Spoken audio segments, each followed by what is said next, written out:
What's up, guys? Welcome to another video. And today we are reviewing Black Panther: Wakanda Forever. And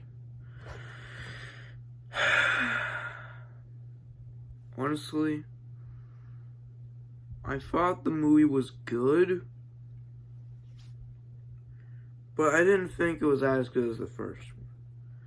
I enjoyed it, but it just wasn't as good as the first movie, in my opinion. Like, first of all, because when I thought of Namor as the villain in here, I thought he was a pretty cool villain, in my opinion. And yet another sympathetic villain we could, because first of all, let's talk about the opening scene. Where T'Challa gets killed off screen by an unknown illness, which I could see why a lot of people complain about it, because it's too similar to Home. Because since the actor in real life died of an illness, that being cancer or colon cancer, and that whole opening, where, it showed an opening credits of Chadwick,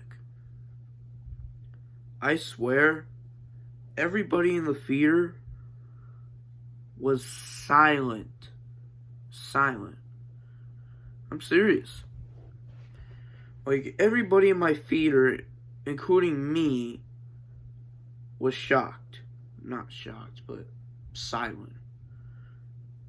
Like, I did not hear a single person say anything during that moment. Like, the room was dead silent, bro. Even I was.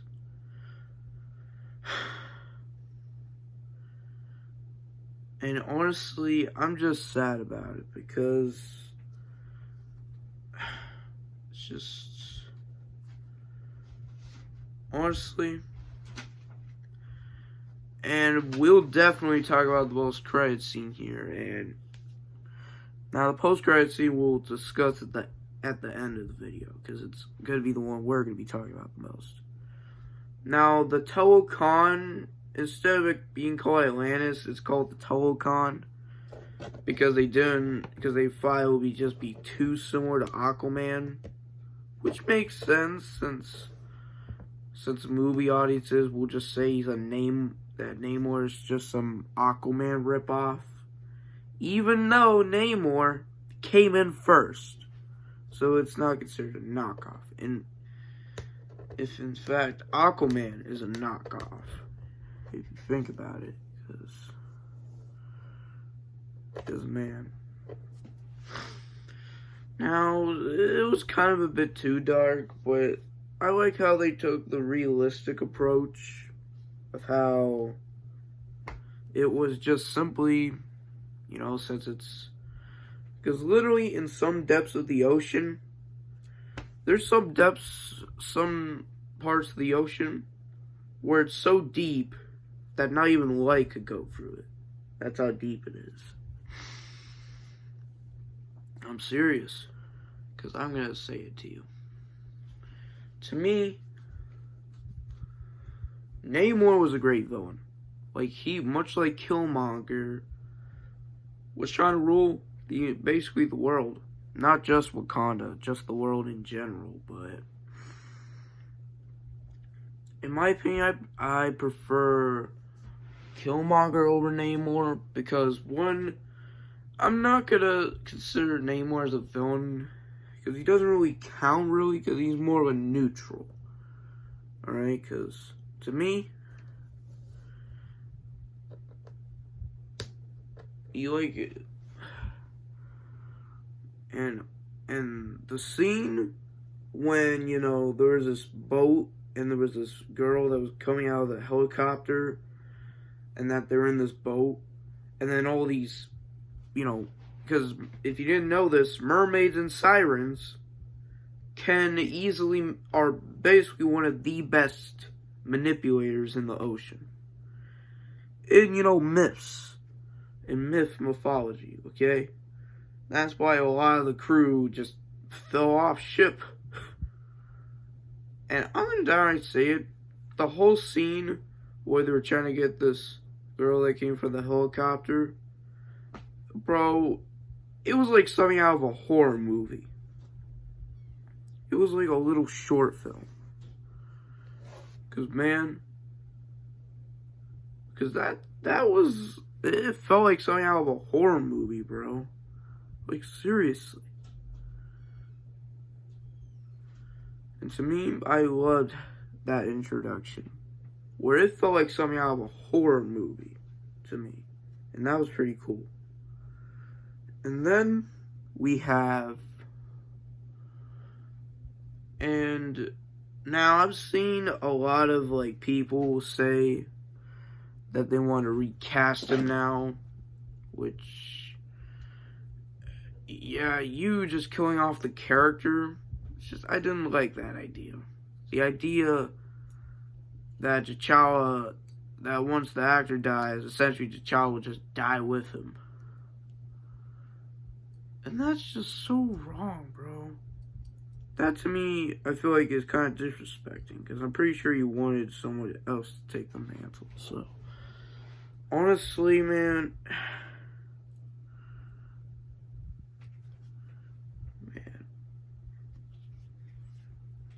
Namor, man. I'll say this to you. And what I thought of the subplot between Val and that detective dude from the first movie. Apparently, they used to be married, apparently, which is a big twist. Honestly, that whole subplot, like, it should have been in its, like, own movie. If you cut out, you know, all of those scenes between the two, it would make no difference to the film at all. It would probably make nothing would be different. Like, it would probably be like a 5 to 10 minutes short if that was the case. And how the way she basically outsmarted her ex-husband was, bro. That was like a setup to the Thunderbolts. And she was essentially the Amanda Waller of that group, essentially. And basically by bringing him to have it on for America, which I'm not surprised there. And the scene when they say, "Oh, AI is not gonna turn on us. Oh, all those science fiction movies were all BS." Shuri, what are you, Shuri? What are you on? Listen, what you're saying to me, listen, the reality is, AI will take over. I'm telling you, AI will take over if we're not careful. I'm telling you.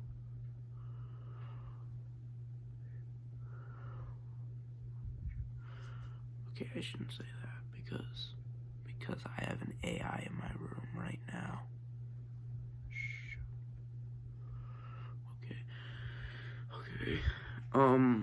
Yeah, I'm telling you, always listen to science fiction movies. Because I'm telling you, man, if we are not careful, the AI will eventually take over us. I don't even know what to tell you guys. Like, anyways, and Angela Bassett's, performance in here was definitely phenomenal. Like, the performances from everybody was great. Especially Angela Bassett's character. Her performance in here, I think she deserves an Oscar nomination, to be honest with you. And the way how, and at the end, Namor has like a kryptonite, that being like just dry, very hot surfaces, which makes a lot of sense. And man, and maybe eventually Namor will eventually become an Avenger one day. Who knows? Maybe they might make their own. Maybe Namor might get a movie. Because I would love to see a Namor movie. in my opinion, overall, well, we're not. And then at the very end of the movie, Shuri essentially accepts T'Challa's death, or Chadwick Boseman, and bro, and the theater I was in once again was silent again, and boy, I'm gonna downright say to you, I thought the movie was good, but I didn't think it was as good as the first movie, in my opinion. And the one thing I forgot to tell you, there's a Killmonger cameo. Because I feel like it was just there just to bring back Michael B. Jordan back, but, man, I think it was a pretty smart way to bring him back. And now we could finally get to the post-credit scene. Boy, man, that post-credit scene. So, Shuri is sitting in the fire, right? By the way, this is major spoilers. I forgot to mention that. Shuri sits on the fire as she's, burning her brother's, clothes. And plus Angela Bassett's, or her mother, also passes, or Angela Bassett's character also gets killed off as well. And then Shuri sees, T'Challa's love interest, since she also left. And by the way, I thought Ironheart was a good character, but I'm still not really all that interested in like a Ironheart Disney Plus series. I thought her character was great, but overall I thought, okay. And Okoye, and then her basically suffering consequences of her actions, which again makes sense. And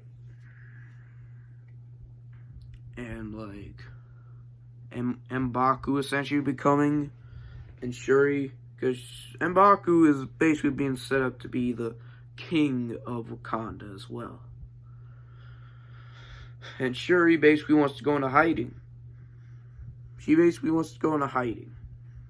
Or not hiding, but just wants to go somewhere else, away from Wakanda.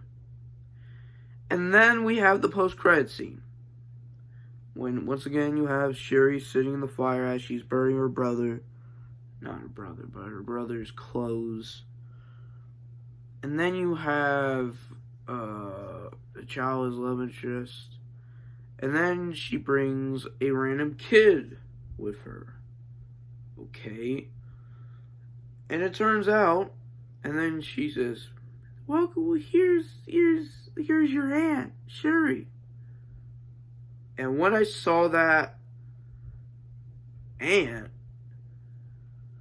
wait a minute. That was legitimately my reaction. I was like, wait a minute.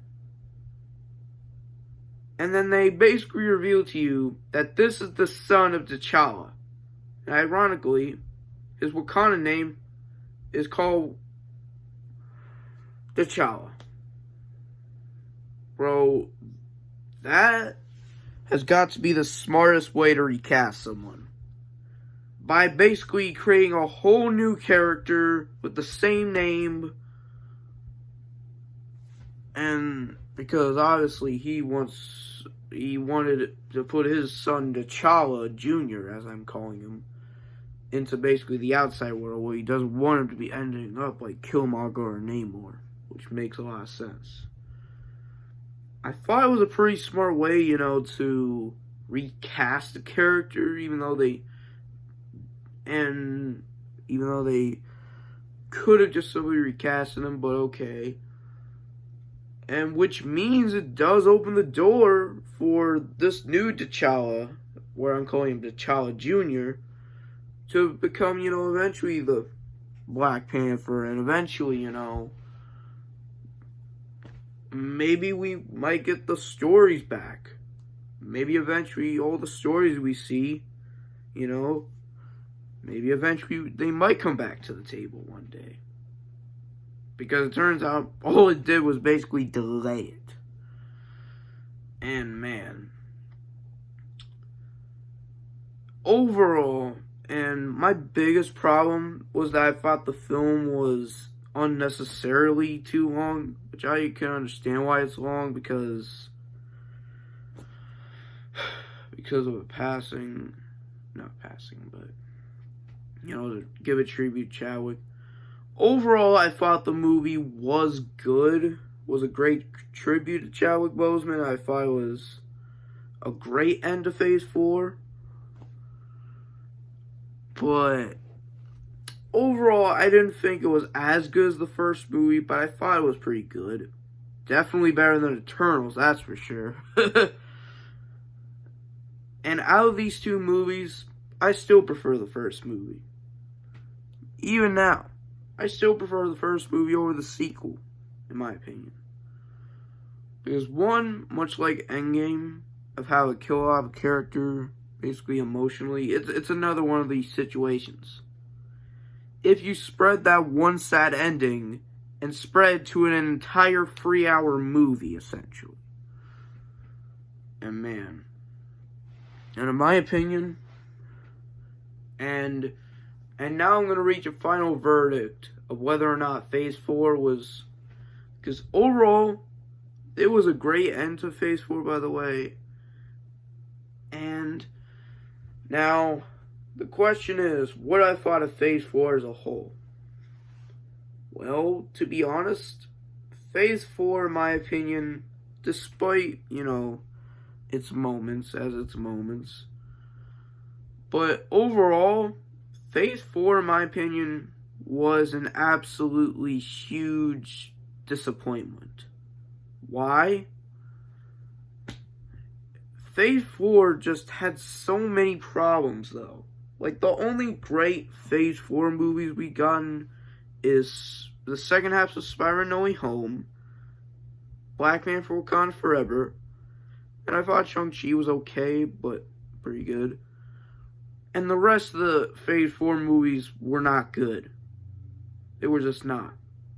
And as for the TV show side of things, the only, shows I would probably think are great is Hawkeye and Loki. Besides those projects, Phase 4 did not impress me. It just didn't. I thought Phase 4, because the reason why Phase 4 is probably have to be the most rushed one of these phases, because of the pandemic. Due to the pandemic, Marvel basically had to rush Phase 4 in a matter of a year. Not even 2 years. A year. And that's why I think that is what happens, Marvel/Disney. This is what happens when you choose quantity over quality. My best wishes is I hope Marvel's Phase 5 and 6 are better than Phase 4. That's what I hope. But for now, Phase 4 to me, out of these 4 phases, is probably going to be the one that I do not like. And to me, in my opinion, the absolute worst Phase 4 movie, to me, was Eternals. Oh my god. At least Wakanda Forever, was a lot more interesting than frickin' Eternals. The characters in that movie were just boring and dull. It was just dull and boring. Same thing for The Dark World. And as for the Disney Plus shows, what I thought was the worst one of them all, probably, it's just, overall Phase 4 was just not a good phase. It had its moments, because to me the best Phase 4 movie was probably No Way Home. One, because of Toby and Andrew and Tom together. Overall, Phase 4 was just not a good phase. And let's hope Phase 5 and 6 are better. And that's it. Black Panther 2, Wakanda Forever, came out in 2022. And it is looking and is actually the first actual, MCU movie that has a good, fresh Rotten Tomatoes score. And yeah, stay tuned for my Harry Potter reviews, and I'll see you guys in the next one. And Wakanda forever. Peace.